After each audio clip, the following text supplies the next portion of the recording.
بسم الله الرحمن الرحيم.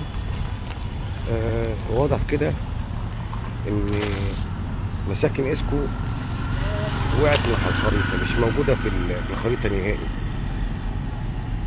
تقريبا مفيش حد من شركة النظافة بيجي يتابعها ويشوفها ويشوف ايه المشكلة اللي فيها، مع ان دي شركة وشركة كبيرة وما شاء الله عليها بتاخد فلوس كويس من كل مواطن، ومع ذلك في اهمال.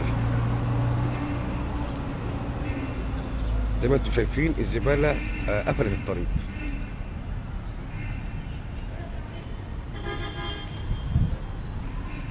طبعا ده ما ينفعش يا جماعة.